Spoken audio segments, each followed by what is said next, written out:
These are the 8 things I wish I knew before pursuing productivity. The first thing I wish I knew is that there is such a thing as a productivity high.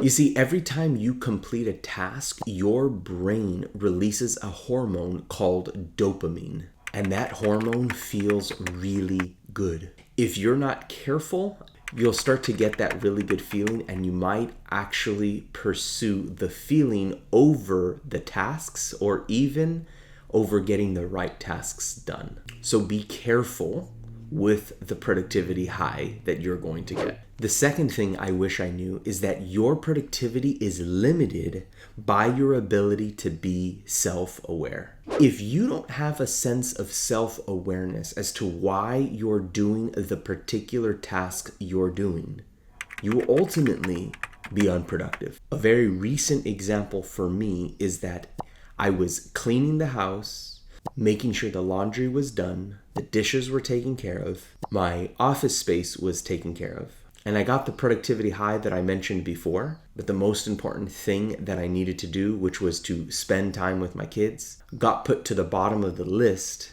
because I was in the middle of getting things done, and it just felt really good to get those things done where I can easily check them off rather than having some quality time with my kids. And I've done this a ton of times where I choose what felt good as opposed to what was more important. Again, your ability to be self-aware is critical for your ultimate productivity. The next thing I wish I knew was that your productivity is limited by your ability to have self-control. You see, self-control, as I define it, is having the ability to control your inner state, that is your thoughts, emotions, and sensations, and direct that inner state in a fruitful way. So given the example I mentioned before, rather than just getting a ton of things done, I needed to be able to meet the needs behind all of my own desires and ultimately choose the right decision, which was yes to getting things done, but more importantly, to getting the right things done. The next thing I wish I knew was that productivity won't address historical, internal, or relational issues. Basically, it doesn't fix all of the junk you've got going on inside. When it comes to some of the issues and hurdles you're going to have to face, be those from your own childhood or inner hurt or character flaws that you have, productivity just won't cut it. You need to go deeper and learn a whole new set of tools that will be very unfamiliar in your productivity journey. As a personal example, for the longest time, I really struggled with anxiety. And even as I was really productive early on in my career, anxiety would not go away. Instead, I had to deal with anxiety in a non-productive way and do what I call soul work. As fun as it is to be productive, it just won't fix all of the internal things going on. The next thing I wish I knew is that listening can feel unproductive. The sooner you accept that listening is not something you can quickly check off of your to-do list, you can either avoid it altogether, which I hope you don't do, or you can begin to embrace it and practice listening. And that's the next thing on my list. I wish I knew that listening is the foundation of healthy relationships, both at work and at home. I encourage you to take a lot of time to learn about listening and practice listening in your professional and personal relationships. If you spend time practicing listening, you will build a solid foundation for your relationships. And this will ultimately help you be more productive because the results you have as a part of a collective team is greater than the results you will have as an individual contributor.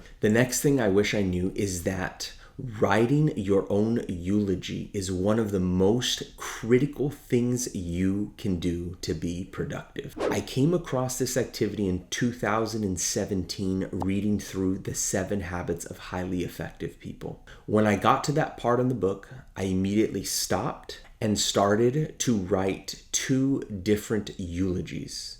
In the first eulogy, I answered this question: if I died today, what would the people that mattered most to me say about me? And writing that was extremely difficult, emotional, and hard because I had to come out with what I perceived to be the truths about my current season, maturity, character, flaws, and good things. The second eulogy answered this question: if I died in 50 years from now, what would I want the people that mattered most to me say about me?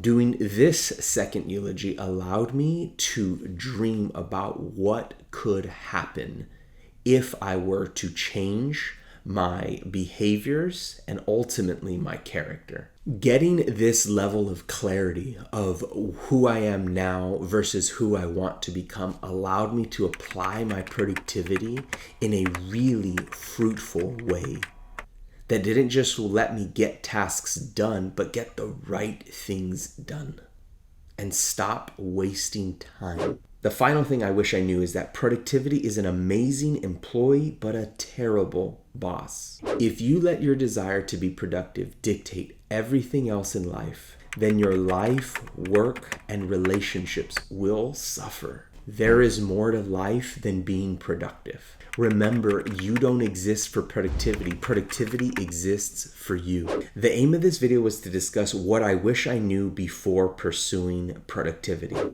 I would love to hear from you. Let me know in the comments below, what are some of the lessons you've learned along your productivity journey? Listen, if this video interested you, go ahead and check out this video where I talk about how time management ruined my relationships.